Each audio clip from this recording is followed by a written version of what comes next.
Hi மக்களே, welcome to Ranjini vlogs from Pondicherry. இது mini vlog 36. எல்லோரும் எப்படி இருக்கீங்க?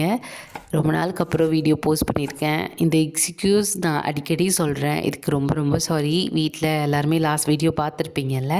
அண்ணனுக்கு வந்து மேரேஜ் ஃபிக்ஸ் ஆகிருக்கு. ஸோ அதனால் ஒர்க் ரொம்ப அதிகமாக இருக்குது. அங்கே போகிறது இங்கே போகிறதுன்னு கொஞ்சம் அலைய வேண்டியதாக இருக்குது. அதனால் கரெக்டாக எடிட் பண்ணி ப்ராப்பராக வாய்ஸ் ஓவர் கொடுத்து போட முடியல.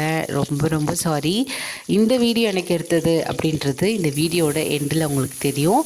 அண்ட் ரொம்ப நாள் கழித்து நான்வெஜ் எடுத்திருந்தோம். சிக்கன் 4 கிலோ எடுத்திருந்தோம். ஸோ அது எப்படி செஞ்சோம் அப்படின்றத பார்த்துட்ருக்கீங்க.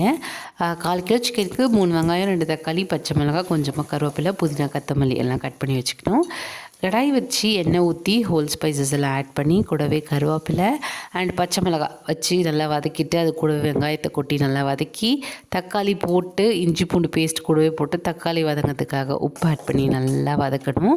தக்காளி நல்லா வதங்கினதுக்கப்புறம் நம்ம வாஷ் பண்ணி வச்சுருக்க சிக்கன் எடுத்து அதில் கொட்டி அதை நல்லா வதக்கிட்டு சிக்கன் தண்ணி விடும்ல, அதுக்காக கொஞ்சம் நேரம் அதை க்ளோஸ் பண்ணி வச்சு தண்ணி விட்டதுக்கப்புறமா நமக்கு தேவையான அளவு அதில் தண்ணி ஊற்றி அந்த குழம்புக்கு தேவையான அளவு உப்பு ஆட் பண்ணி நல்லா கொதிக்க விட்டு அது கூடவே சிக்கன் மசாலா ஆட் பண்ணி அண்ட் அது கூடவே பெப்பர் தூள் ஆட் பண்ணி நல்லா கலந்து விட்டு நல்லா குழம்புக்கு ஒரு ஃபைனல் டச் கொடுத்து இறக்கிக்க வேண்டியதான். ராஜேஷ்க்கு இட்லி ஊற்றி வச்சுட்டு ஆம்லெட் போட்டு கொடுத்துட்டு எனக்கு தோசை போட்டுட்டு சாப்பிட்டுட்டு எங்கே போனோம் அப்படின்னா, இங்கே பொன்னியம்மன் கோயில்னு ஒரு கோவில் இருக்குது. இப்போ ரீசெண்டாக கும்பாபிஷேகம் கூட நடந்தது. ஏர்போர்ட் ரோட் கிட்ட வரும்.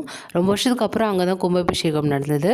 அந்த கோயிலுக்கு 45 டேஸ்க்குள்ளே போனீங்க அப்படின்னா ரொம்ப நாங்கள் போனோம். பாண்டிச்சேரியில் இருந்து நீங்களும் போனீங்களா அப்படின்னு கமெண்ட்டில் சொல்லுங்கள்.